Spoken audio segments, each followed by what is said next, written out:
मागील काही दिवसांपासून आपण महाराष्ट्रातील बहुतांश ठिकाणी पावसाची उघडीप आपल्याला दिसून आलेली आहे आणि येणारे 4 ते 5 दिवसांचा जर फोरकास्ट बघाल किंवा अंदाज बघाल तर त्यामध्ये असं दिसून येत आहे की पहिले 2 दिवस म्हणजे उद्या आणि परवा काही दक्षिण मध्य महाराष्ट्रातील काही जिल्ह्यांमध्ये मुसळधार पावसाची शक्यता आहे. तसेच दक्षिण कोकणामध्ये सुद्धा मुसळधार पावसाची शक्यता आहे.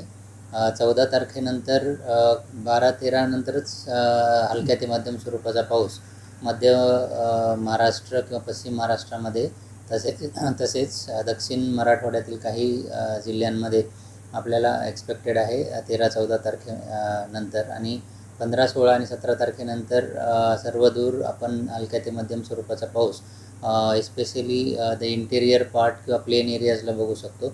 घाटमाथे आणि कोकणामध्ये आपण मुसळधार किंवा अतिमुसळधार पावसाची शक्यता 14 तारखेपासून आहे.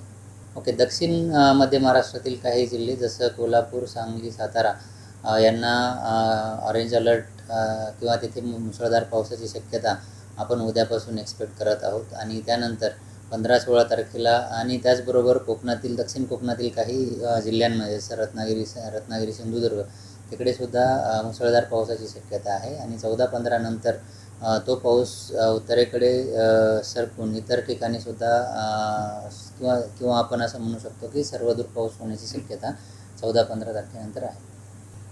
ओके, आत्ता आपण बघितलं की मागील जवळजवळ 8 ते 10 दिवस फक्त तुरळक ठिकाणीच पाऊस बघायला मिळालेला आहे आणि सर्वदूर आणि मुसळधार पावसाची पण नोंद आपल्याला क्वचितच दिसून आलेली आहे.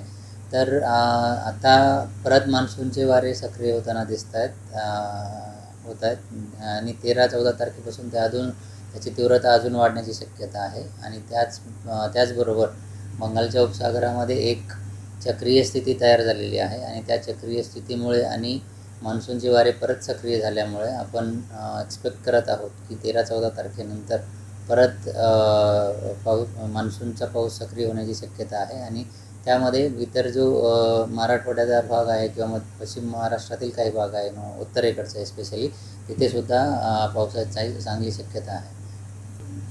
ओके, उत्तर मध्य महाराष्ट्र असेल किंवा विदर्भातील इतर प्रदेश म्हणजे विदर्भातील उर्वरित प्रदेश असेल तिथे मान्सून अजून दाखल झालेला नाही आहे. आणि आपण हा जो स्पेल आहे 13 ते 18-19 तारखेपर्यंतचा यामध्ये आपण एक्सपेक्ट करतो आहे की तो भागसुद्धा मान्सूनच्या पावसाने कव्हर होईल. पाऊस जसं आपण बघितलं की मेच्या शेवटच्या आठवड्यामध्ये चांगल्या प्रकारे पाऊस झाला आणि त्यानंतर काही ठिकाणी किंवा तुरळक ठिकाणी सुद्धा पाऊस होत गेला.